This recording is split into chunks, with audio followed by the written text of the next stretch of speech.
2022년 12월 30일 마지막 새벽 예배를 주께 올려드립니다.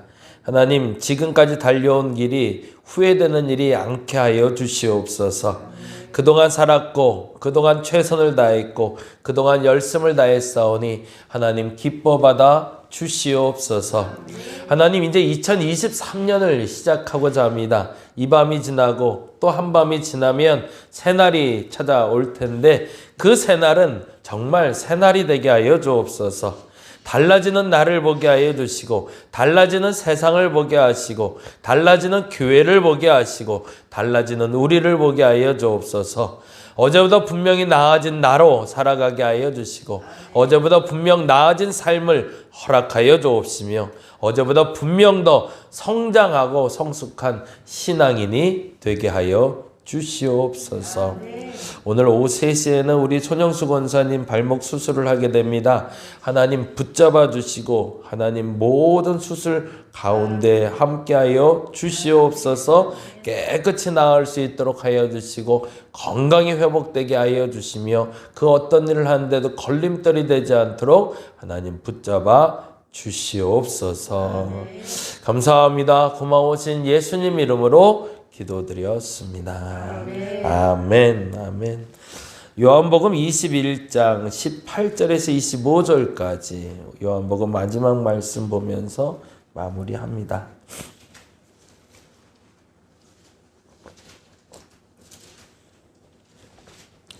우리 송 권사님이 얘기는 안 하길 원하셨던 것 같은데 기도는 하는 자리니까 좀 요청드릴게요. 저희 교회 손영수 권사님 청담동에서 오시는 분이신데요.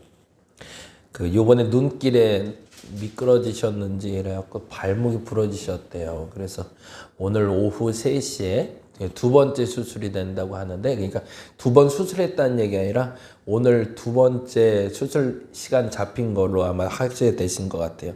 그래서 오후 3시에 수술하신다고 하는데 수술 잘 될 수 있도록 여러분 기도해 주시기 바랍니다. 소식은 제가 송구영신 예배 때 전하도록 하겠습니다. 송구영신은 우리가 오후 11시입니다. 내일 오후 11시에 뵙도록 합니다. 그리고 주일 예배는 오전 11시 동일하게 모이도록 합니다. 21장 18절에서 25절까지 우리 같이 한 목소리로 읽도록 하겠습니다. 18절부터입니다. 내가 진실로 내게 이르노니 내가 젊어서는 스스로 띠뛰고 원하는 곳으로 다녔거니와 늙어서는 내 팔을 벌리리니 남이 내게 띠띠우고 원하지 아니하는 곳으로 데려가리라. 이 말씀을 하심은 베드로가 어떠한 죽음으로 하나님께 영광을 돌릴 것을 가리키심이로라. 이 말씀을 하시고 베드로에게 이르시되 나를 따르라 하시니 베드로가 돌이켜 예수께서 사랑하시는 그 제자가 따르는 것을 보니 그는 만찬석에서 예수의 품에 의지하여 주님을 파는 자가 누구 오니까 묻던 자더라. 이에 베드로가 그를 보고 예수께 여짜오되 주님, 이 사람은 어떻게 되겠사옵나이까? 예수께서 이르시되 내가 올 때까지 그를 머물게 하자 할지라도 내게 무슨 상관이냐? 너는 나를 따르라 하시더라. 이 말씀이 형제들에게 나가서 그 제자는 죽지 아니하겠다 하였으나 예수의 말씀은 그가 죽지 않겠다 하신 것이 아니라 내가 올 때까지 그를 머물게 하고자 할지라도 내게 무슨 상관이냐 하신 것이로라. 이 일들을 증언하고 이 일들을 기록한 제자가 이 사람이라. 우리는 그의 증언이 참된 줄 아노라. 예수께서 행하신 일이 이외에도 많으니 만일 낱낱이 기록된다면 이 세상이라도 이 기록된 책을 두기에 부족할 줄 아노라. 아멘. 요한복음의 기록 목적에 대해서는 20장 30절 31절에서 분명히 밝히고 있다라고 요한복음 1장을 읽으면서도 이야기했어요. 그래서 30절, 31절을 다시 한번 점검하고 오늘 본문으로 넘어갑니다.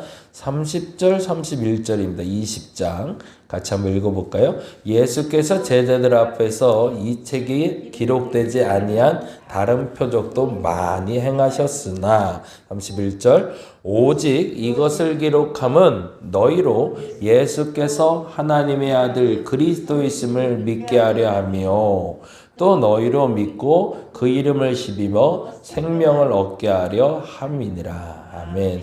이 두 가지 때문에 이 책이 기록됐다라고 요한복음의 기자는 밝히고 있고, 그리고 우리도 요한복음을 읽을 때는 끊임없이 봐야 되는 것이 이 책을 통해서 예수께서 하나님의 아들 그리스도셨다라는 걸 믿는 것, 그리고 두 번째 믿은 우리가 그 이름을 힘입어 생명을 얻는 것, 그것이 우리의 목적이 돼야 된다라고 이야기합니다.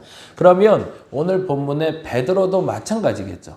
베드로도 이 본문을 통해서 우리에게 주는 얘기는 이 두 가지를 하는 거죠. 첫째는 예수를 바로 믿게 하는 게 첫째. 그리고 두 번째는 그로 말미암아 생명을 얻게 되는 것. 생명을 얻는다는 단어를 곡해하는 것은 아니지만 우리가 잘못 알고 있는 건 변화되는 시점만을 얘기해요. 구원받았다, 생명 얻었다가 되잖아요. 근데 생명을 얻었다는 건 힘을 얻었다는 것을 말합니다. 그렇죠? 생명이 소생케 됐다고 얘기했을 때 병원에 있는 사람들이 죽은 사람들은 아니에요. 근데 생명을 얻었다고 얘기해요. 그때는 언제죠? 병이 낫기 시작하는 시점을 얘기하는 거죠. 이제부터 생명이 돌아왔다는 건 내게 힘이 돌아왔다는 뜻이 됩니다. 베드로에게 있어서 오늘 이 본문은 그에게 또다시 예수에 대한 믿음이 바로 세워지는 경험이었고, 또 하나는 그가 생명을 얻는 경험이 돼요. 근데 문제는 뭐였냐면 예수님의 이 말이 베드로에게는 힘이 됐지만 베드로를 움직이지 못하는 걸림돌이 있더라는 것을 우리는 발견하게 되는 거죠. 그게 19절인데요. 같이 한번 읽어보죠. 이 말씀을 하심은 베드로가 어떠한 죽음으로, 21장 19절입니다. 이 말씀을 하시면 베드로가 어떠한 죽음으로 하나님께 영광을 돌릴 것을 가르치심이라. 이 말씀을 하시고 베드로에게 이르실 때 뭐래요? 나를 따르라. 오늘은 여기에 주목해 보죠. 예수님은 마지막 순간에 베드로에게 사랑하냐고 물어보셨거든요. 그건 뭐였죠? 너는 무슨 일을 했냐라는 물음을 포괄적으로 품는 단어라고 그랬죠. 그냥 단지 너 무슨 일 했냐라고 하면 꾸준한 것 같아서 그냥 고개 쿡 숙이고 그냥 그러면 말 수도 있어요. 근데 정말 중의적인 표현으로 이 사랑하냐는 말을 들었을 땐 더 대답하기가 어려운 거죠. 건성대답하긴 좋아요. 우리 아들에게 제가 나 너 사랑해 라고 그냥 건성 말하는 건 괜찮아요. 근데 사랑했냐고 물어볼 때는 어려워지기 시작해요. 그 사랑에는 뭐가 담보가 된다고 그랬죠 어제? 희생이 담보가 되거든요. 그러면 나는 내 아이를 위해서 나는 희생했는가라는 물음이고, 아이가 나를 위해서 희생했느냐의 물음이거든요. 근데 생각보다는 그 물음에 답하기가 너무너무 어려운 거죠. 근데 이유가 있는데, 그리고 예수께서는 그에게 말하기를 나를 따르라 하시거든요. 근데 베드로가 주춤해요. 왜 주춤했을까요? 첫 번째 주춤한 이유는 그의 실패 경험 때문에 그렇습니다. 2022년을 여러분이 되돌아보시면서 여러분이 무너졌던 때를 한번 되돌아보시기 바랍니다. 언제 무너졌을까요? 내 신앙이. 뭐 때문에 시험 들었을까? 마음대로 잘 안 돼요. 기도하고 싶은데요. 몸이 안 따라와요. 뭔가 좀 나도 이런 표현 많이 하잖아요. 아유, 예전엔 안 그랬는데. 코로나 때 이상해졌다? 이렇게 자꾸 마음이 들어요. 그러면서 예전에는 안 그랬는데 자꾸 몸이 위축되는 것 같아요. 새벽에 한번 일어나는 게 세상 어려워요. 이거 뭔가 주일날 한번 좀 준비하고 나오는 게 이게 세상 어려워졌어요. 옛날엔 그냥 온라인으로 그냥 TV 보듯이 이렇게 보면 되는 예배가 너무 익숙해지다 보니까 주일날 준비하고 예배하고 헌신하는 게 이게 너무너무 어려운 일이 돼버렸어요. 그러고 나서 실패의 경험이 쌓였어요. 안 되는 거 아닐까? 안 해도 되지 않을까? 근데 그때 주께서 물어보시는 거죠. 베드로에게 물어보신 것처럼 베드로가 부인하며 떠났던 그 순간을 상기시키시면서 내가 나를 사랑하느냐라고 물어봤던 것처럼 내게 물으시는 거죠. 너 그 무너진 것 때문에 너 자신이 무너진 건 아니냐라고 물으시는 거죠. 너의 습관이 무너졌다고, 너의 삶이 무너졌다고 내가 무너진 건 아니다라고 얘기하시고 계신 거죠. 네가 지금 사랑했냐라고 물으면 대답하지 못한다 할지라도 너는 내가 사랑하고 있으니 너는 무너진 게 아니다라고 베드로를 독려하고 계십니다. 저와 여러분에게 그 독려의 메시지가 전달될 수 있기를 간절히 바랍니다. 못했을 수도 있어요. 안 했을 수도 있어요. 나만 알아요.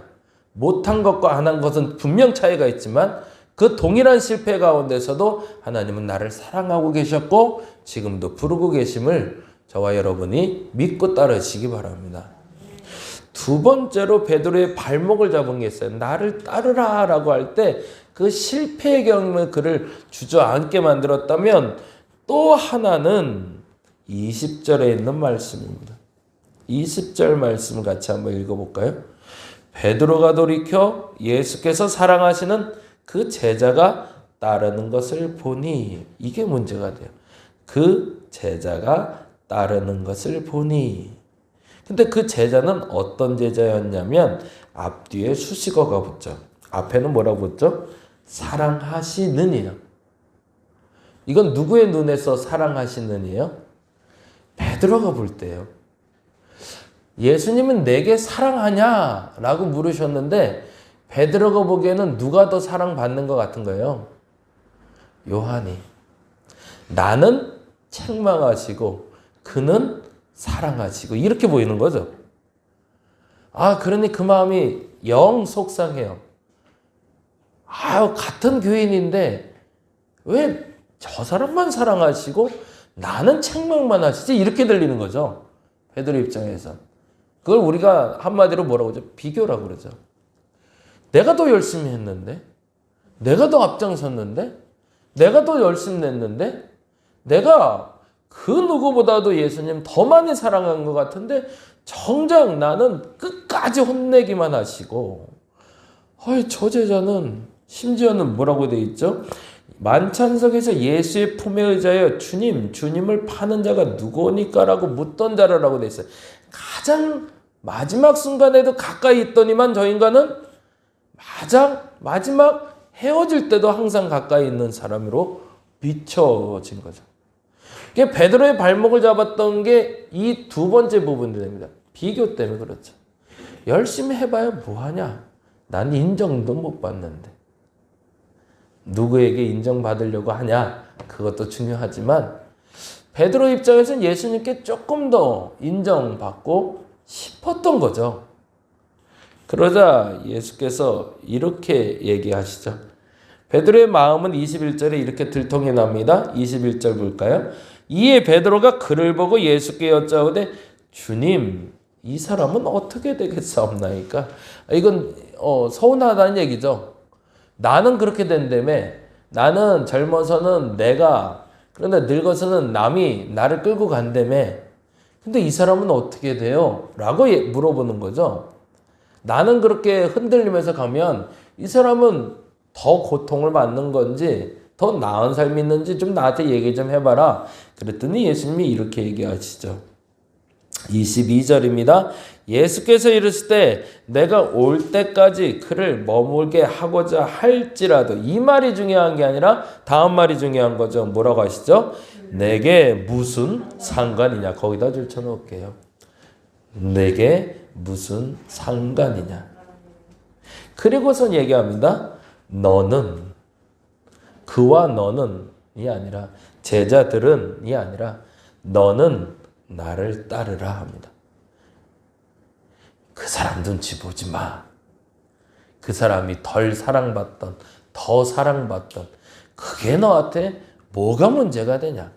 너는 너의 할 도리만 하면 되는 거지. 왜 언제부터 넌 그렇게 자꾸 사람을 비교하냐? 라고 또 책망받고 있는 거죠.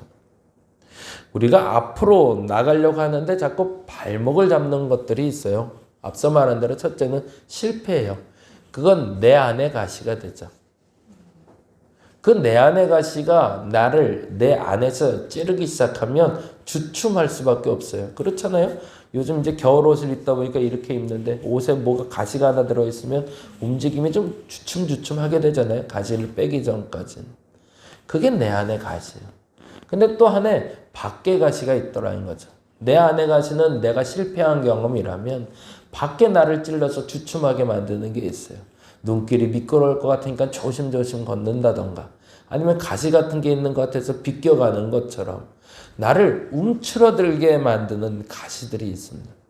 그래서 주께서 나로 따라오라 라고 얘기하시는데 주춤거리게 만듭니다. 저와 여러분에게 오늘 이 순간 이후에는 그 실패라는 가시와 비교라는 가시가 사라질 수 있는 한 날 되시기를 간절히 바랍니다. 그래서 따르라 하시니 나를 믿고 따라오라 하신 줄 믿고 여러분이 쫓아갈 수 있는 이 시간이 되시기를 간절히 바랍니다. 과거를 잊혀지는 시간, 그리고 앞으로 다가올 그 불편한 미래에 대해서도 잊혀지는 시간, 그것이 오늘이 되시기를 간절히 바랍니다. 기도하겠습니다.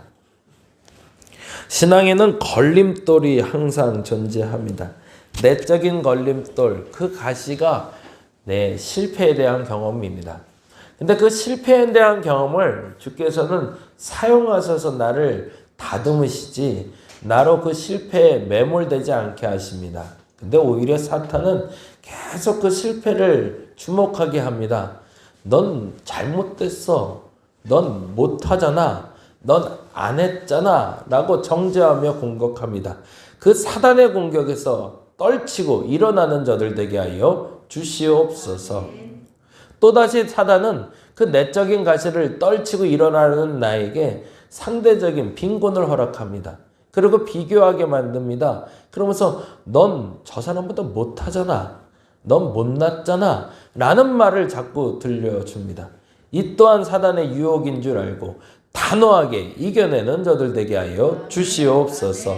그래서 이 두 가지 시험에서 온전히 이겨 베드로가 주를 따른 것처럼 이제 나도 당당하게 2023년은 예수를 따라가게 하여 주시옵소서. 감사합니다. 고마우신 예수님 이름으로 기도드렸습니다. 다 같이 기도하고 돌아가겠습니다. 하나님 이겨내게 하여 주시옵소서.